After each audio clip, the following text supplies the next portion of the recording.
विवेकानंद ने कहा था कि जगन्नाथ मंदिर बौद्ध मंदिर था, बंकिम चंद्र चटर्जी ने भी कहा और दयानंद सरस्वती ने भी सोमनाथ मंदिर के बारे में यही कहा था। हर जगह बुद्धिस्ट सेंटर पे तथागत को कपड़े से ढक दिया गया है, विष्णु बना दिया गया है। बौद्ध मठ को जो है मंदिर में कन्वर्ट हो रहा है। हमारे बौद्ध भिक्षु लोग घर घर जाएं आपके और रोज शिक्षा दें साधारण शब्दों में। घर घर जाएंगे, अगर नहीं जाएंगे तो आपके घर कौन आएगा? पाखंड, कर्मकांड।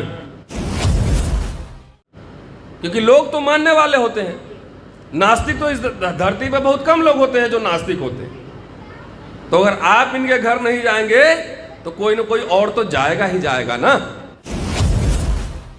कि बुद्ध धर्म को भारत में ब्राह्मणों ने अपने बाहुबल से हरा दिया। अब इस्लाम से बौद्ध धर्म को खतरा नहीं है, लेकिन ब्राह्मण से है। कि ब्राह्मण धर्म बुद्ध का सबसे ताकतवर विरोधी होगा। आपके सारे विरासत में कब्जा किया हुआ है, सारे विरासत। संगाराम बुद्ध विहार के संस्थापक पूज्य भदंत धम्म थीरो महाथेरो जी को आज याद करने का दिन है। याद करें, कैसे करें, क्यों करें, ये सबसे महत्वपूर्ण प्रश्न है। और मैं समझता हूं कि आज इस विषय पर चर्चा होनी ही चाहिए कि तथागत गौतम बुद्ध का धम्म, उसकी क्या स्थिति है भारत में अभी, और डॉक्टर अंबेडकर ने क्या कहा था, वो रेफरेंस के साथ मैं बात करूंगा। आदरणीय भंते जी, सभा में उपस्थित सभी साथी, महिलाएं, माता बहनें, आप सबको जय भीम, नमो बुद्धाय। अभी चेयरमैन साहब शायद चले गए और उससे पहले एक वक्ता बात कर रहे थे कि माइनॉरिटी कमीशन में एक भी बुद्धिस्ट मेंबर नहीं है। बात सही, लेकिन बुद्धिस्ट मेंबर होंगे कैसे? अपने आप तो कोई बनाएगा नहीं। तो जिस दिन भंते जी लोग 10,000 इकट्ठा होंगे जंतर मंतर पे, मिल जाएगा। बगैर संघर्ष के, बगैर आंदोलन के कुछ मिलता नहीं।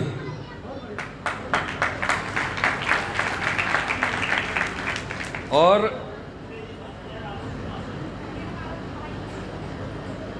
आजकल खुदाई बहुत हो रहा है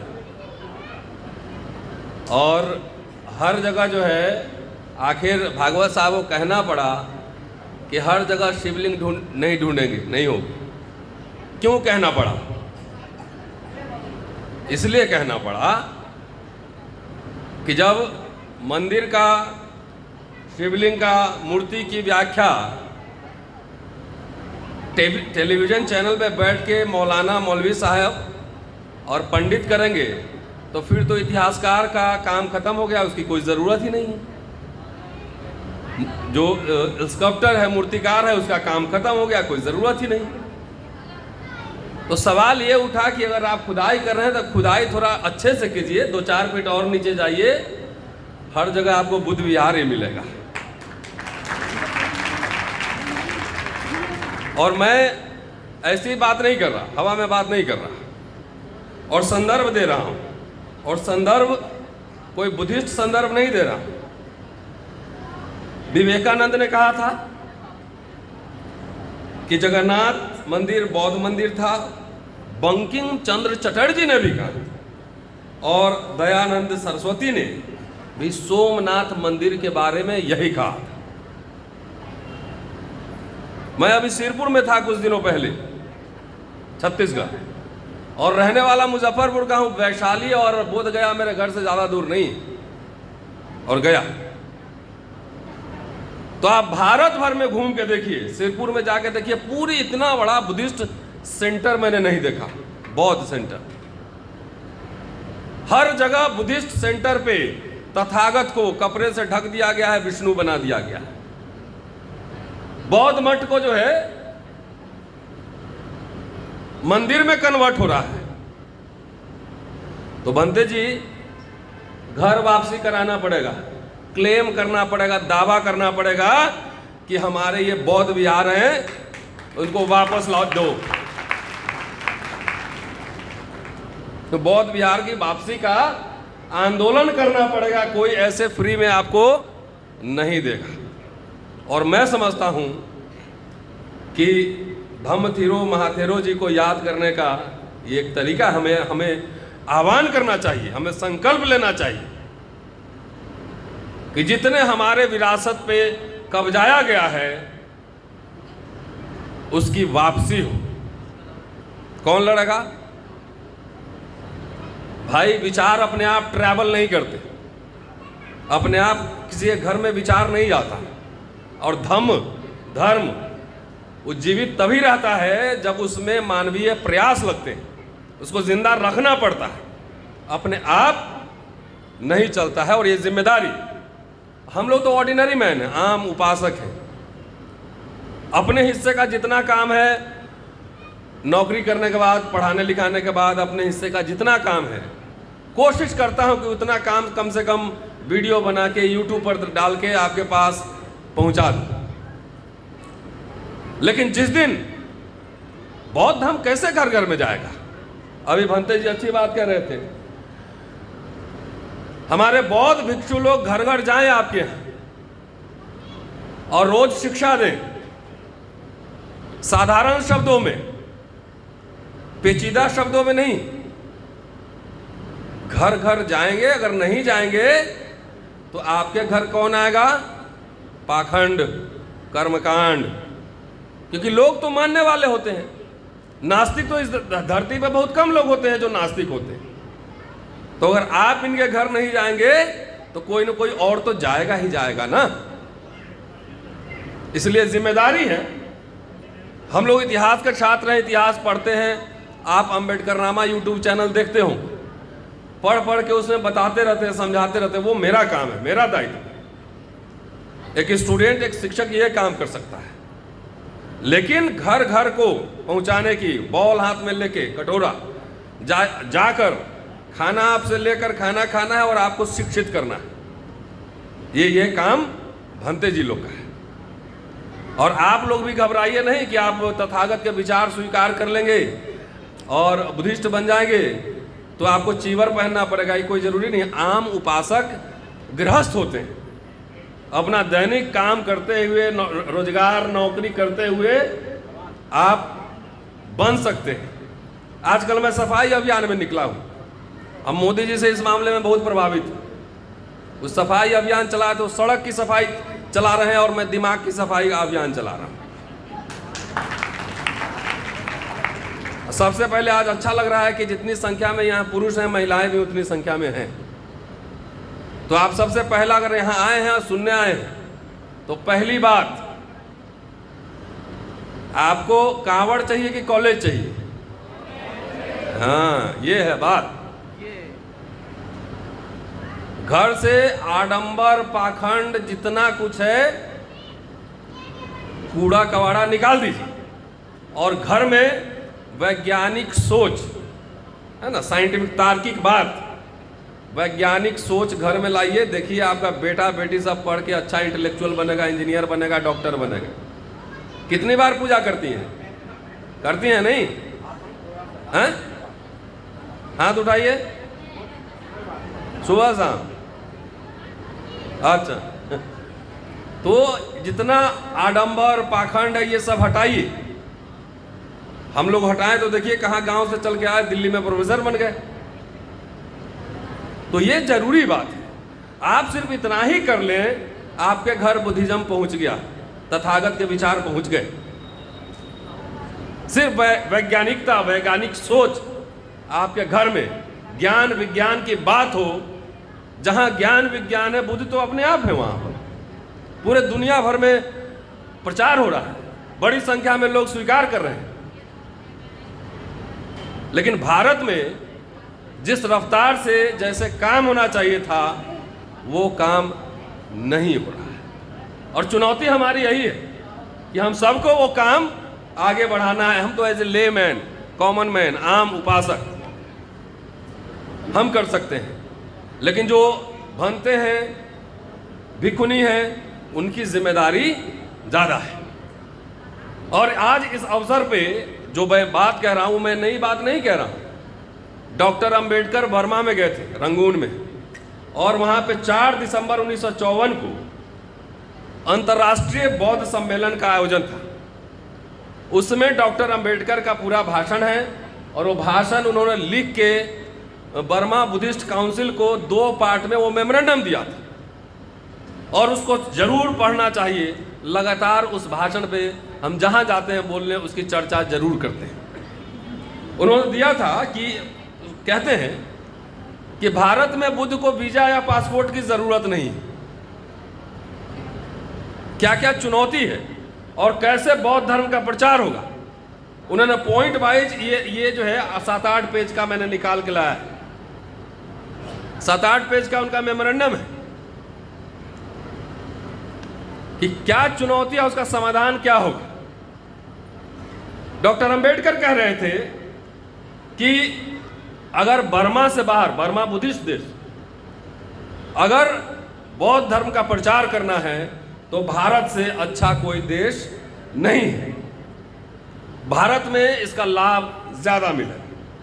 उसका कारण बता रहे हैं कि भारत बुद्ध की जन्मस्थली, करीब 2000 वर्ष तक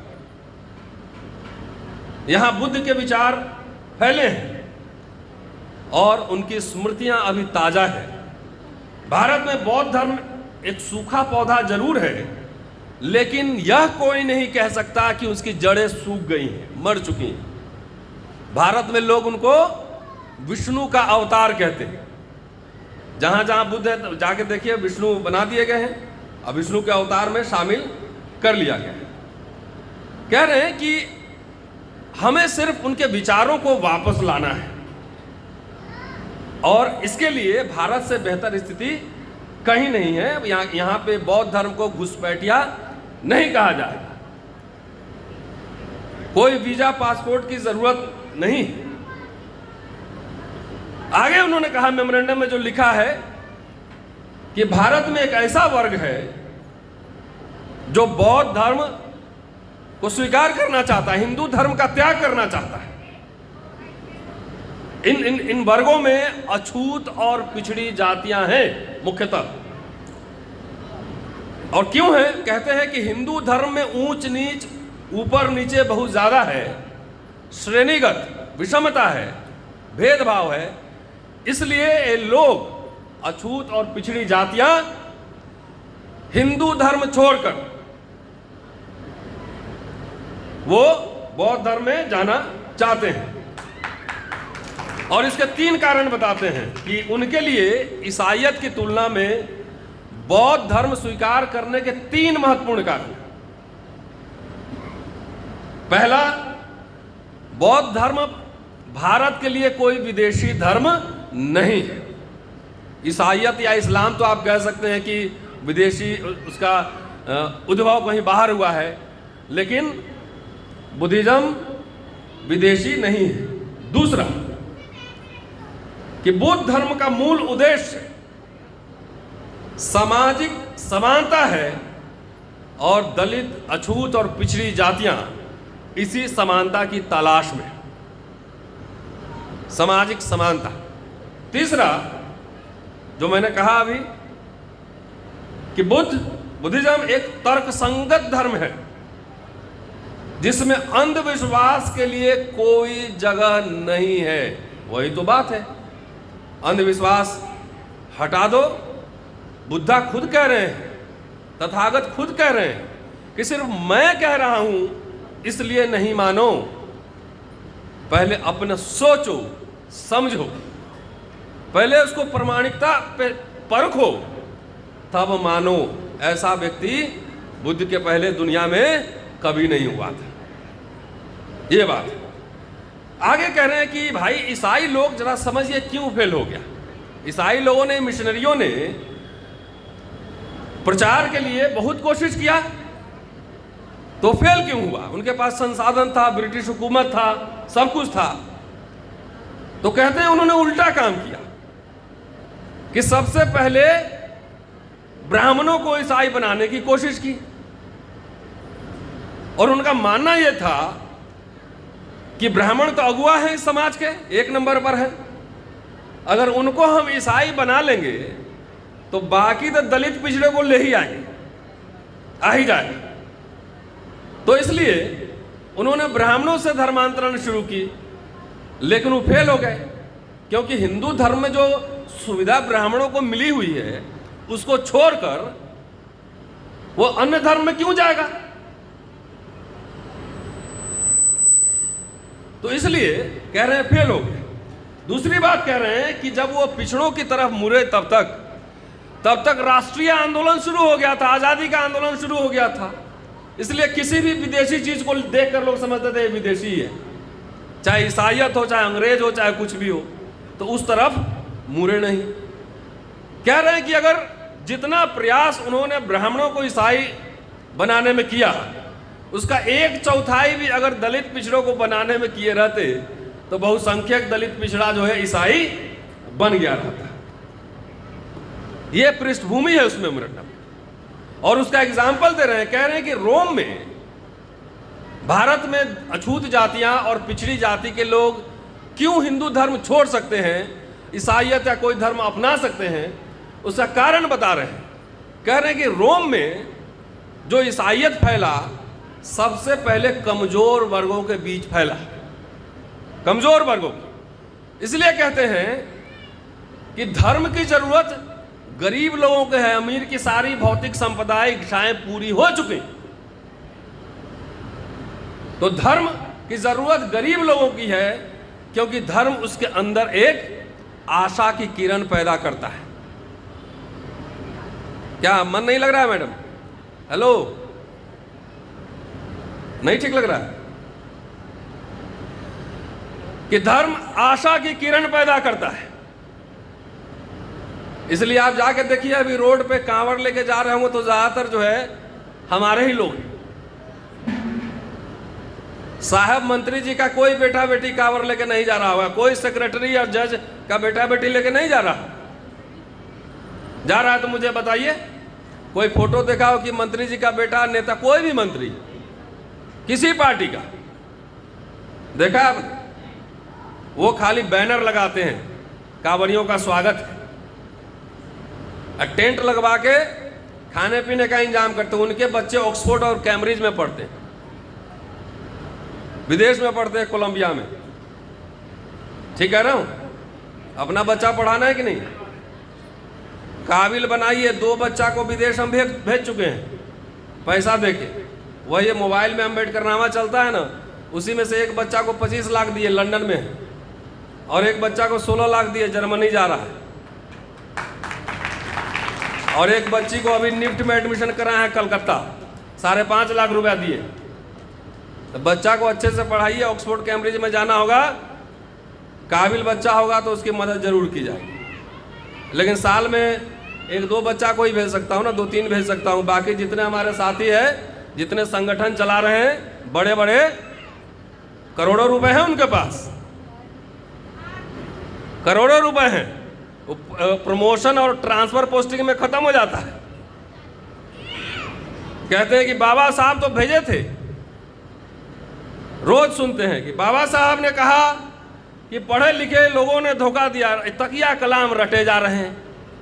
अरे भाई, तो पढ़े लिखे लोगों ने धोखा दिया, किस संदर्भ में, किसके लिए कहे थे, ये तो बताओगे?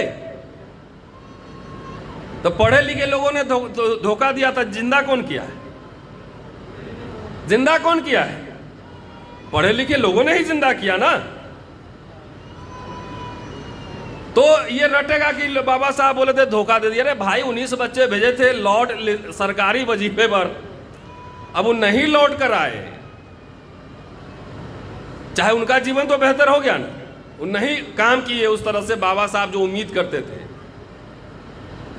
तो चलो उनका अपना पेट तो पल गया, और ये बोल बोल के आपने एक भी बच्चे ना पढ़ाए। बताओ मुझे कौन पढ़ाया? आपके बच्चे क्या तैयारी करवा रहे हैं? बाबू बनने की तैयारी करा रहे हैं। कौन अपना बच्चा को बनाना चाहता है अंबेडकर और सावित्रीबाई फुले? बताओ जरा, हाथ उठाओ। कोलंबिया यूनिवर्सिटी में कौन पढ़ाना चाहता है? तो बाबा साहब को मानोगे, बाबा साहब की नहीं मानोगे। संविधान की शपथ लेके कोर्ट में जाकर शादी क्यों नहीं ब्याह करते? करते हो, करो ना। बाबा साहब संविधान बनाए हैं, तो क्या जरूरत है आडंबर पाखंड में पैसा खर्चा करने का? उतना पैसा बचा के बच्चे बच्ची को पढ़ाओ। पहले ऑक्सफोर्ड कैम्ब्रिज भेजिए। 70 साल में एक ही बात रटते रहते कि बाबा साहब ने कहा कि पढ़े लिखे लोगों ने धोखा दिया था। 70 साल में 50 बच्चे हर साल का अगर पढ़ाए रहते ढंग से तो कितना हो जाता? 3500 बच्चे, उसमें से 90% बेईमान हो जाता। 10% भी रहता तो 350 इंटेलेक्चुअल होते ना आपके पास। इतिहासकार राणा साहब बैठे हुए जेएनयू में प्रोफेसर हैं। इतिहासकार होता, समाजशास्त्री होता, इकोनॉमिस्ट होता। एक 4 वकील बताइए सुप्रीम कोर्ट में हैं आपके? 85% चिल्ला रहे हो। 4 वकील है सुप्रीम कोर्ट में, तो बच्चों को वकील बनाओगे नहीं तो कहां से आएगा? ये सबसे कह रहा हूं इस बात कि आप बच्चे की तैयारी करा रहे हैं, बाबू बनने की तैयारी करा रहे हैं। 25 साल में लाइफ सेट हो गया भाई। सेट हो गया मतलब 25 साल में ही मर गया, जिंदगी में आप कुछ ना करेगा। तो ये धम्म का प्रचार कैसे होगा? ये तो धम्म तो बुद्धि की बात है ना, इंटेलेक्चुअल कैपेसिटी की बात है, वैज्ञानिकता की बात है। तो बच्चों को बना रहे बाबू, उम्मीद कर रहे हो अर्थशास्त्री बन जाए। अमर्त्य सेन कहां से आएगा? ये सब बाबा साहब ने तैयार करके दिया था। इसलिए आपसे ये बोलना बंद करिए कि धोखा दिया। रहे पढ़े लिखे लोग भी लड़ भी रहे हैं, यही लोग जिंदा भी कर रहे हैं। ये अमेरिका का आदमी आके नहीं बाबा साहब को जिंदा कर रहा है। यहाँ आए हैं तो 200 रुपया ओला का जेब से अपना गया हो जाएंगे तो 200 जाएगा, अपने जेब से खर्च हो रहा है ना, भारत भर घूमते रहते हैं। तो आप सबसे रिक्वेस्ट है कि ये बुद्धि की बात है, ज्ञान की बात है। आप 100 बच्चा पढ़ाइए ऑक्सफोर्ड कैम्ब्रिज। जब से आपके पढ़ने की बारी आई है 25-30 साल में देख लो, जब आपके बच्चे पढ़ने के लिए तैयार हुए तब सारा जो है प्राइवेटाइजेशन हो गया। कर लो, पढ़ा लो भाई। अब आप ही को बड़ौदा महाराज बनना पड़ेगा, स्कॉलरशिप देना पड़ेगा। हम पैसा अपने जेब से थोड़ी देते हैं, उतना है ही नहीं। वो चंदा करते हैं, लोगों से पैसा लेते हैं, भाई अच्छा लड़का है इसको पढ़ाना है, पैसे दो, दे देता है लोग। तो जितने बड़े बड़े संगठन करोड़ों करोड़ रुपया रखे हुए हैं, अरे 5 बच्चा तो स्पॉन्सर कर दो कम से कम। 85% पॉपुलेशन है, 100 करोड़ लोग हो, अब 200-400 बच्चे भी नहीं पढ़ा सकते हो थोड़ा थोड़ा अंशदान करके। तब काहे का 85%, काहे का बहुजन, काहे का मूल निवासी? ये खाली भीड़ है, भीड़। तो भीड़ कभी शासक नहीं बनता, शासक बुद्धि से बनता है। इधर भीड़ कभी शासक नहीं बनता। बहरहाल चलिए, तो अभी टाइम है ना बंद जी? वो कह रहे हैं कि जो बाबा साहब के मैंने मेमोरेंडम की बात की, उसको थोड़ा आगे बढ़ाता हूँ। है टाइम 10-15 मिनट। सबसे पहला काम वो कह रहे हैं कि कैसे बुद्धिज्म का प्रचार होगा, ये ध्यान से सुनिएगा। बुद्ध के उपदेश तैयार करना जो कि धर्मांतरण करने वाले का नियमित साथी बनेगा, पहला सबसे जरूरी। कह रहे हैं कि पाली में लिखे गए धार्मिक ग्रंथ के 73 खंड हैं और आम लोग वो नहीं समझ सकते हैं। तो इसलिए छोटी पुस्तिका तैयार करना जिससे कि लोग, और साधारण भाषा में, पाली नहीं समझता है कोई। जब पंचशील पाठ करते हैं तो खाली लोग उच्चारण करता है, समझता नहीं उसमें क्या लिखा हो बोला जा रहा है। साधारण शब्दों में कह रहे हैं कि बाइबल नाम की छोटी पुस्तिका में यीशु मसीह के संदेशों को समेटकर ईसाईयत का प्रचार पूरे दुनिया में हो गया। इतनी सी बाइबल। उससे आगे इंपॉर्टेंट बात, और जो कि मैं कई जगह जाता हूं, मैं देखता हूं जो हो रहा है वही बाबा साहब लिखे। कि बुद्ध का जब विचार का जब तैयार करें पुस्तिका, तो उसमें उसके जो फिलॉसफिकल पार्ट है, जो दार्शनिक पहलू हैं, उससे ज़्यादा सामाजिक और नैतिक शिक्षाओं पर बल दिया जाए। अब तक जो बल है वो किस चीज़ पे है? अभिधम्म पिटक पे है, दर्शन पे है। तो आम लोग, ये माताएं बहनें दर्शन कहाँ से समझेंगे? उनके सामाजिक और नैतिक शिक्षा पर विशेष बल दिया जाए। अगर इस तरीके से नहीं किया गया और सिर्फ दर्शन पे ध्यान दिया गया, तो ये बौद्ध धर्म के प्रचार के लिए सबसे घातक होगा। ये बाबा साहब बोले। आगे कह रहे हैं कि ईसाइयत में बैप्टिज्म जैसी कोई चीज नहीं है। जब कोई ईसाई बनता है, भी है ईसाई बनता है, तो उसमें बैप्टिज्म होता है, जिससे पता लगता है कि आप ईसाई बन गए। बोले बुद्धिज्म में ऐसा कुछ नहीं है। इसलिए एक आदमी बुद्धिस्ट बन भी जाता है तो कब छोड़ के चला जाता है पता नहीं लगता है, कि सिर्फ पंचशील का उच्चारण कर लेना काफी नहीं है। धर्मांतरण के संबंध में जो कुछ संस्कार है वो सिर्फ भिक्षु बनने और संघ में चले जाने तक सीमित है। किसी आदमी को, किसी व्यक्ति को यह एहसास कराने के लिए, अनुभूति कराने के लिए कि वह अब हिंदू नहीं रहा और एक नया मानव बन रहा है, इसमें कई अन्य चीज भी शामिल की जानी चाहिए। फिर आगे कहते हैं कि साधारण उपदेशकों की नियुक्ति करना, जो घर घर जाकर बौद्ध तथागत के विचार का प्रचार प्रसार कर सके और यह देख सके कि लोग धम्म का कितना पालन कर रहे हैं। इन साधारण उपदेशकों को वेतन जरूर दिया जाए, सैलरीड, इसको वेतन दिया जाए। और दूसरी बात, उसकी वो शादीशुदा होना चाहिए। साधारण उपदेशक शादीशुदा होना चाहिए, उसको वेतन दिया जाना चाहिए। आगे कह रहे हैं कि एक बौद्ध धार्मिक केंद्र की स्थापना करना, जहां उपदेशक बनने के इच्छुक व्यक्तियों को बौद्ध धर्म तथा अन्य धर्मों की तुलनात्मक शिक्षा दी जाए। हम कई जगह देखते हैं, चाहे रविदास आश्रम हो, चाहे बुद्ध विहार हो, कई जगह, या अंबेडकर भवन हो, वहां पे किराए पे लगता है, जबकि उसका पर्पस कुछ और था। वो भी लगे कोई नहीं, लेकिन रिसोर्स जनरेट हो, लेकिन रिसोर्स जनरेट करके उसका पर्पस था स्कूल कॉलेज खोलना, आगे बढ़ाना, रिसोर्स जनरेट करने के बाद। प्रत्येक रविवार को बुद्ध विहार में सामूहिक पूजा का प्रावधान करना, जिसके बाद उपदेश का एक सेशन हो, एक सत्र हो। 4 नगरों में, इसमें से सोच लीजिए कौन कौन काम हुआ है। पैसे की कमी नहीं है, बोल देंगे अभी राणा साहब को कि टिकट दिलाना है लोकसभा का, पता लगा कि 4 करोड़ रुपया लेके पहुंच गए। पैसे की कमी नहीं है क्या? ट्रांसफर पोस्टिंग के लिए साहब लोग यहाँ बैठे होंगे, ट्रांसफर पोस्टिंग के लिए बोलेंगे 50 लाख लेके पहुंच जाएंगे, लेकिन स्कूल कॉलेज खोलने में थोड़ा हाथ पीछे खींचते हैं। 4 नगरों में, मद्रास, बंबई, नागपुर और दिल्ली में बड़े बड़े मंदिरों और विहारों का निर्माण करना,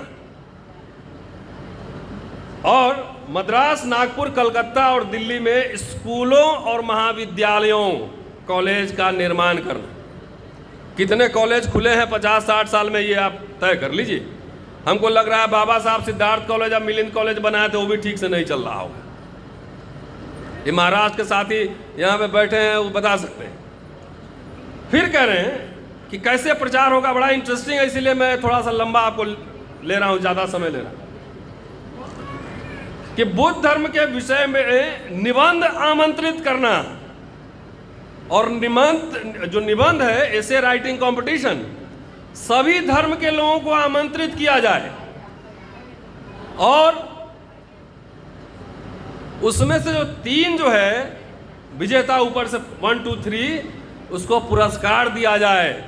इससे बौद्ध धर्म के बारे में लोगों की जागरूकता बढ़ेगी। फिर कहते हैं बौद्ध मंदिर और विहार इतने विशाल होने चाहिए कि दूर से देखने में ही लगे कि वहां कुछ हो रहा है, स्पेशल हो रहा है। उसके आसपास में स्कूल कॉलेज होने चाहिए, क्योंकि वे उसके पूरक हैं, अनुपूरक हैं। वहाँ से फीस आएगा तो बौद्ध विहार भी चलेगा और साथ साथ युवा युवतियों में बौद्ध धर्म का प्रचार प्रसार भी होगा। हम लोग नहीं खोले यूनिवर्सिटी, कॉलेज नहीं खोले। जिसके कॉलेज में स्कूल में पढ़िएगा उसी की भाषा ना भूलिए। और अंतिम में चलते चलते कह रहा हूं कि अंतिम में कह रहे हैं कि भारत में बौद्ध धर्म को प्रचार प्रसार करने के लिए क्या क्या सावधानी जरूरी है। तो सावधानी सुनिए। कह रहे हैं कि भारत में बौद्ध धर्म के लुप्त होने का कारण यह नहीं रहा कि इसके सिद्धांत झूठे पाए गए या गलत साबित हुए। इसका कारण अलग है। सबसे बड़ी बात है कि बुद्ध धर्म को भारत में ब्राह्मणों ने अपने बाहुबल से हरा दिया, बाहुबल से हराया। यहां पे पुष्यमित्र शुंग की चर्चा करते हैं और उसके बाद कहते हैं कि इस्लाम के आक्रमण से भी बौद्ध धर्म की हानि हुई, वहां पे हिंसा हुआ, बहुत सारे बौद्ध भिक्षु मारे गए। और कंक्लूड करते हैं, अंतिम बात बस कह रहा हूं, ज्यादा आप लोग थक गए होंगे, कि अब इस्लाम से बौद्ध धर्म को खतरा नहीं है, लेकिन ब्राह्मण से है। ये सब हमारे भिक्षुओं को मतलब बैठे इसलिए अवसर ले रहा हूं बताने के लिए कि ब्राह्मण धर्म बुद्ध का सबसे ताकतवर विरोधी होगा। आपके सारे विरासत में कब्जा किया हुआ है, सारे विरासत में। ब्राह्मण चाहे जो रंग धारण करे और चाहे जिस दल में रहेगा वो रहेगा ब्राह्मण ही। ये बाबा साहब कह रहे हैं, भारत सरकार ने किताब छापा हुआ। इसका कारण यह है कि ब्राह्मण श्रेणीगत सामाजिक असमानता, ऊंच नीच में विश्वास करता है, जबकि धम्म समानता में विश्वास करता है। धम्म ब्राह्मण धर्म की जड़ें खोद डालता है। यही कारण है कि ब्राह्मणों को बुद्धिज्म से इतनी नफरत है। जी, ये मूल कारण है। और बहुत संभव है कि ब्राह्मण को बुद्ध धर्म की पुनर्वापसी का आंदोलन का नेतृत्व अगर दिया जाए, अगर हम बौद्ध भिक्षु ब्राह्मण बना ले, बुद्ध के जमाने में था, उनके 75% अनुयायी ब्राह्मण थे, लेकिन अब कह रहे हैं कि अगर ब्राह्मण को नेतृत्व दिया जाए तो संभव है कि वह अपनी शक्ति का इस्तेमाल धम्म को नष्ट करने में या उसको दिग्भ्रमित करने में लगाएगा। इसलिए शिक्षित वही है जो अपने शत्रु को पहचानता हो। आपके शत्रु कौन है पहले पहचान लीजिए। कौन आपकी विरासत, कौन आपकी हकमारी जो कर रहा है, जो रिजर्वेशन खा रहा है, जो सब खत्म कर रहा है, वही बौद्ध विहारों पर कब्जा भी कर रहा है और आपकी अस्मिता को नष्ट करने की तैयारी भी कर रहा है। जी, इसलिए कह रहे हैं डॉक्टर अंबेडकर कि कम से कम हमारे आंदोलन के शुरुआती चरणों में उनको बाहर रखना चाहिए, शुरुआती चरण। और लास्ट में कहते हैं कि इसके लिए पैसे की जरूरत होगी और पैसा भारत में कम है, न के बराबर है। इसलिए वो अपील करते हैं विदेशी लोगों से कि ये तमाम कार्य करने के लिए धन संग्रह करें और भारत की मदद करें। अब मैं समझता हूँ कि इतने साल में एक डॉक्टर अंबेडकर ही बोलते थे कि हमने एक बड़ा मिडिल क्लास, लंबी तोंद वाला मिडिल क्लास हमने बना लिया है। तो मुझे लगता है कि पैसे की अब कमी नहीं होगी। कम से कम अंग्रेजी मीडियम के 10, 20, 50 स्कूल ही खोल लीजिए पूरे भारत में, कि वो आपकी मुक्ति अंग्रेजी के माध्यम से ही शुरू होगी। Doctor Ambedkar Columbia London university, वहाँ लंदन स्कूल ऑफ इकोनॉमिक्स नहीं पढ़े होते तो वो डॉक्टर अंबेडकर नहीं होते, सूबेदार बने रहते ब्रिटिश फौज में। तो इसलिए अब बच्चों को अब बाबू बनाने से बेहतर है थोड़ा इंटेलेक्चुअल बनाइए, अच्छे बिजनेसमैन बनाइए, वकील बनाइए, पत्रकार बनाइए, सीए बनाइए। चार्टर्ड अकाउंटेंट कोई बैठे हैं इसमें? नहीं। तो चार्टर्ड अकाउंटेंट नहीं होगा तो हीरा चोर विदेश में घूमेगा, खीरा चोरी के आरोप में आपको जेल में ठेल देगा। सही कह रहा हूं नहीं? तो आप बनाए ही नहीं, कुछ बनाए ही नहीं, खाली भीड़ है। तो मुझे लगता है कि आज महाथेरो जी को याद करते हुए डॉक्टर अंबेडकर की वो बातें जो मुझे लगा कि बहुत ज़रूरी है आप सबसे साझा करना, मैंने आपसे साझा किया। अगर कुछ गलती उसमें आपको दिख रही हो या लगा हो तो उसके लिए क्षमा कीजिएगा। शुक्रिया। जय हिंद।